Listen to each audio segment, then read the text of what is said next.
this week's edition of Closed Session, real estate is a popular topic, whether you own it or not. Everybody likes to know what's happening with it because it's a real big indicator for the economy. And right now with me is Layne Gardner, the owner of RE/MAX Northern Realty here in the Peace region. And Layne, first off, thank you for taking the time today. Thanks for having me. All right, first off, now talking about the market that was... that's a big question. You must get it all the time when people see it in the street. How's the market? I guess you hear that a lot, I bet, don't you? I hear it all the time. It is the most popular question I get. I can't go anywhere without somebody asking me those questions.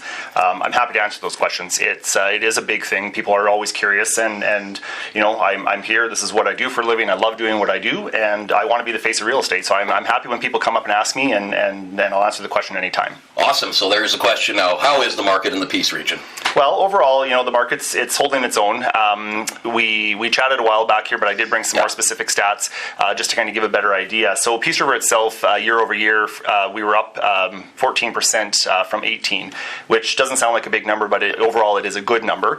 I also track the stats for the surrounding area. So we service a big trading area, so about an hour radius of the town of Peace River. So I always pull stats for the MD of Northern Lights, Northern Sunrise County, the MD of Peace, and Smoky River. So that would take us as far out as, you know, Falher, Manning, Grimshaw, you know, and the whole everything in between. And so, of course, when you look at those numbers, the surrounding area was down slightly, just over 10%. So again, not a big drop, but at least the town of Peace River did hold its own, and we were up just over 14%. Okay, and similar around the outlying areas as well? Well, again, the outlying areas being down a little bit, but you know, again, at a 10% drop, they held their own.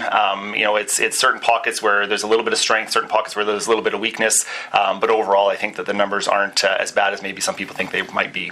Now, I know one thing that we were talking about is that technically Peace River, real estate's a very regional thing. I know it was from Ontario, where you may fall in under a real estate board association that has nothing to really do much with the area you're in. And we kind of have that up here in northwestern Alberta, where you're part of the Grand Prairie, but I think as we've discussed last week as well, Grand Prairie is not reflective of how real estate goes in this part of the Peace region at all, is it?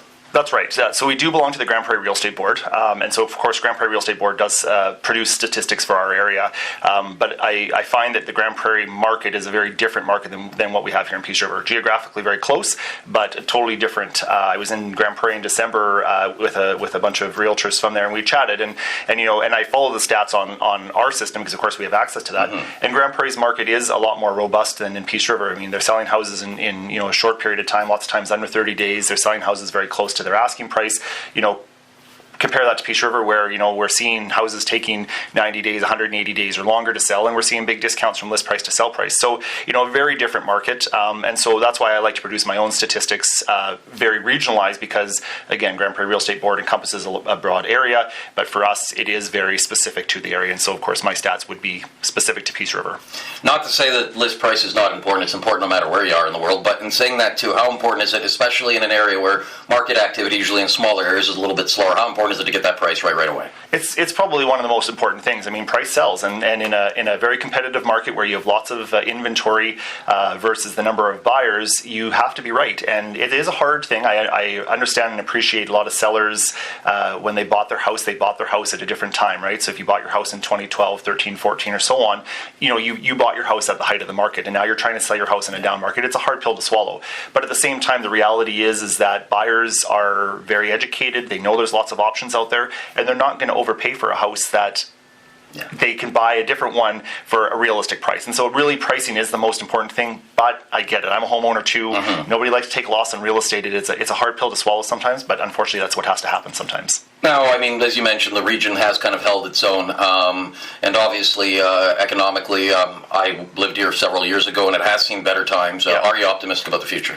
Always. I'm always optimistic. I mean, I think that you have to be. If you weren't, you wouldn't get out of bed in the morning. So, you know, we do have our challenges. Obviously, you know, industry is suffering in the area. I mean, oil and gas, forestry, agriculture, all three are very large industries in our part, and not one of them has had a banner year in a long time. We're lucky here that we do have other industry that does support us. I mean, we've got a strong provincial government presence, the jail, you know, we've got a very big healthcare facility here, you know, the teachers, the doctors, you know, other professionals that help keep the market going.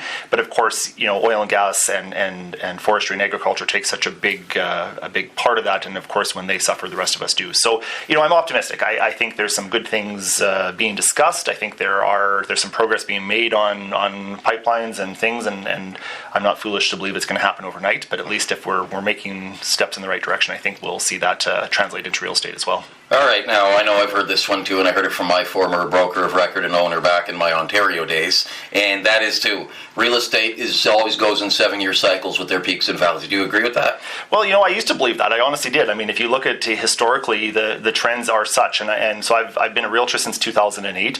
So I mean, if I was following the 7-year cycle, I've been through at least a cycle and a half.